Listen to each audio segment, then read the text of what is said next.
एक बुनियादी बात पकड़ता हूं, इसमें मेरे हृदय में दो चीजें हैं।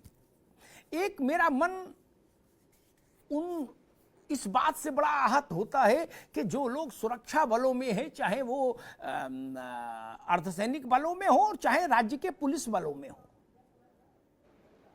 बड़ी तपस्या करते हैं, जीवन हाथ पर लेकर चलते हैं, नेताओं की सुरक्षा में धूल फेंकते हैं, 8-8 घंटे खड़े हैं बाहर, नेताजी अंदर हैं, मीटिंग कर रहे हैं। उनके साथ ऐसा व्यवहार मत करिए। अरे हमारा कुछ फर्ज बनता है कि नहीं देश का? और जब हिंदुस्तान गरीब था तो हम पेंशन देते थे, और जब हमने सुना कि हिंदुस्तान अमीर हो गया तो हमने पेंशन बंद कर दी। जब हम गेहूं बाहर से मांग कर लाते थे, लाल गेहूं, तो हम पेंशन देते थे। यह हमारा नैतिक दायित्व था एक राष्ट्र के नाते।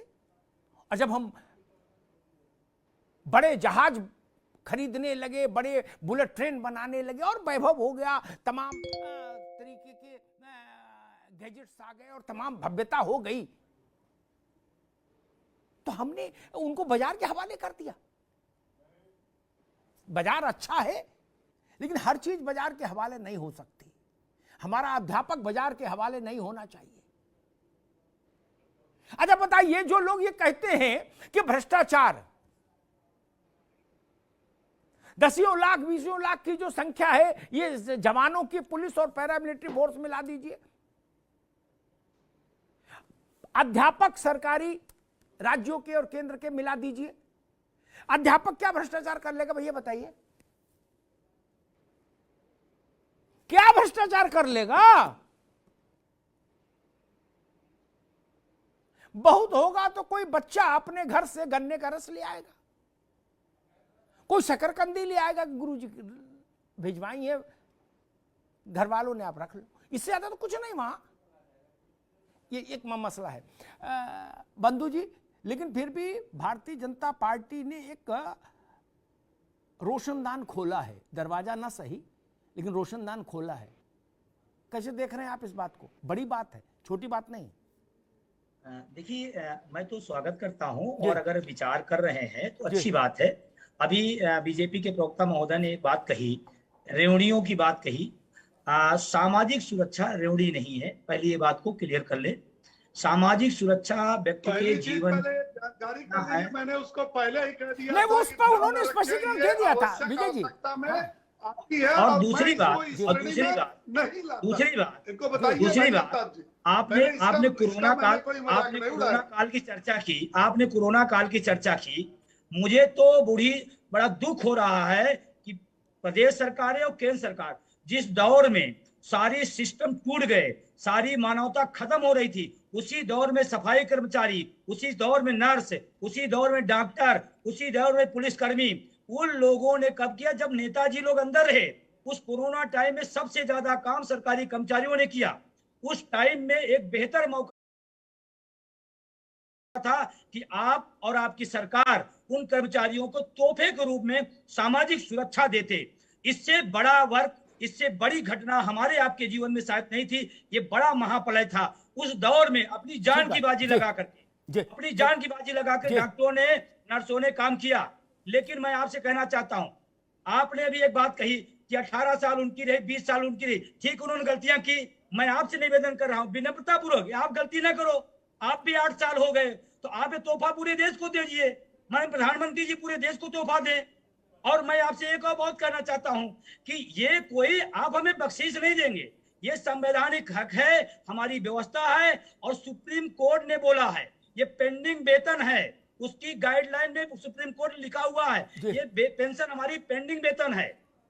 तो आपसे मैं विजय बंधु, ठीक है। कोरोना का टाइम एक ऐसा टाइम था दोस्तों, जब जितने भी सरकारी कर्मचारी थे, खासकर उसमें डॉक्टर पेशे से जितने भी कर्मचारी थे, या डिफेंस ले लीजिए, पुलिस ले लीजिए, पैरामिलिट्री फोर्स ले लीजिए, ये सारे जितने भी डिपार्टमेंट के कर्मचारी थे, इन्होंने कोरोना काल पर भी अपना संपूर्ण योगदान दिया और जान हथेली पर रखकर जो ड्यूटी थी उसका अच्छे तरीके से निर्वहन किया।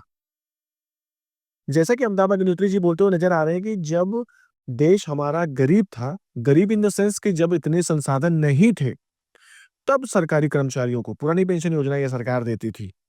जब बोला जाता था कि जो राशन था वो भी बाहर से आता था, गेहूँ, जैसा कि अमिताभ अग्निहोत्री जी बता रहे हैं कि जब गेहूँ भी बाहर से आता था, उस समय जो ये सरकार है, वो कर्मचारियों को पुरानी पेंशन योजना का लाभ दे रही थी। लेकिन अभी जब ये अर्थव्यवस्था में हमारा जो स्थान है, वो ठीक-ठाक है, तीसरे-चौथे नंबर पे है, फिर भी कर्मचारियों को पेंशन क्यों नहीं दी जा सकती? और जिनको पेंशन मिल रही है, उनको किस हिसाब से पेंशन मिल रही है?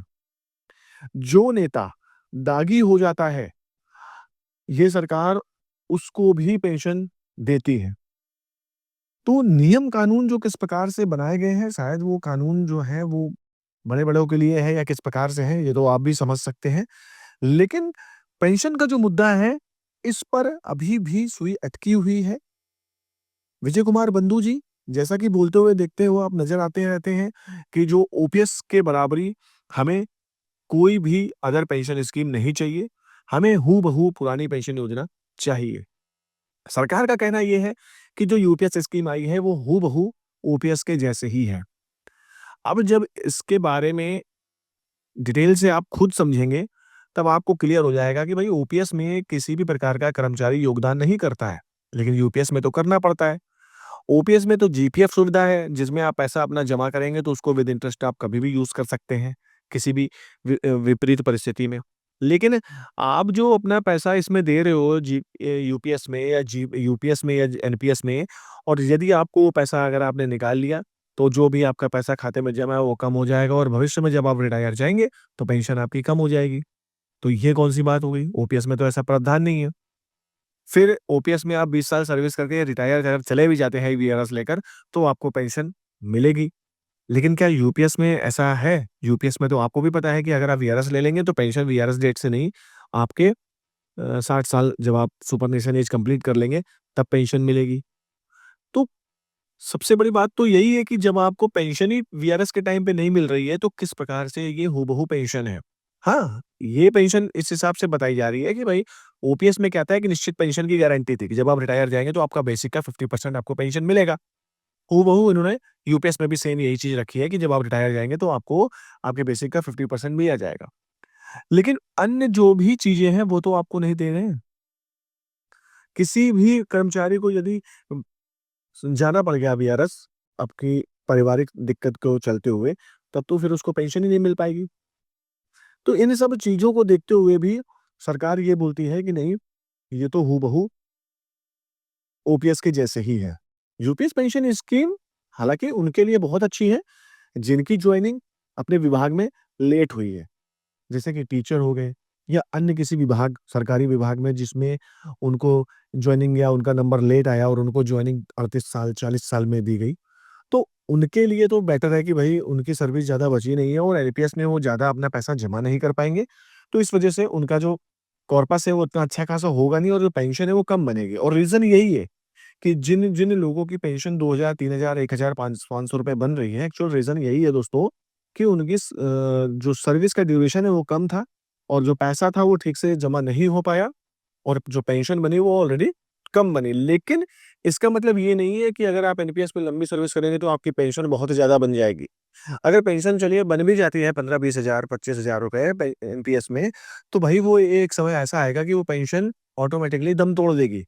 उसके बारे में मैं बता देता हूँ कि मान के चलिए हर साल डीए, डीआर लगता है, जो महँगाई भत्ता बोलते हैं और एक समय ऐसा आएगा जब महँगाई बहुत ज़्यादा हो जाएगी और जब आपकी पेंशन बढ़ेगी नहीं, पेंशन आपकी एकदम फिक्स रहेगी, तो वो पेंशन उस महँगाई के दौर पे दम तोड़ चुकी होगी और आपकी पेंशन से आपके जो खर्चे हैं, वो नहीं चल पाएँगे। एटलीस्ट पुरानी पेंशन में ये फ़ायदा था कि आपकी पेंशन भी धीरे-धीरे बढ़ती रहेगी। तो देखा जाए तो पुरानी पेंशन योजना के बराबर जो यूपीएस पेंशन स्कीम आई है, इसको कोई भी कर्मचारी नहीं मान रहा है।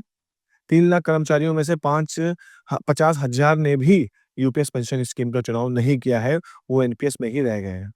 अब जो ये सरकार यूपीएस लेकर आई है, ये फ़ॉर्मूला जो था, ये फेल होता हुआ नजर आ रहा है। सरकार ने अभी इसकी समय सीमा और बढ़ा दी है, यानी 30 सितंबर तक कर दी है। देखना बाकी ये है कि क्या कर्मचारी और भी कुछ जो है वो क्या यूपीएस लेंगे या वो एनपीएस में ही बने रहेंगे और पुरानी पेंशन की जो मांग है उसको बरकरार रखेंगे। तो फिलहाल दोस्तों खबर यही थी। मेरे थोड़ा दी गई जानकारी अच्छी लगी तो प्लीज वीडियो को लाइक शेयर कमेंट जरूर करिए। मिलते हैं अगले वीडियो में, तब तक के लिए जय हिंद, जय भारत।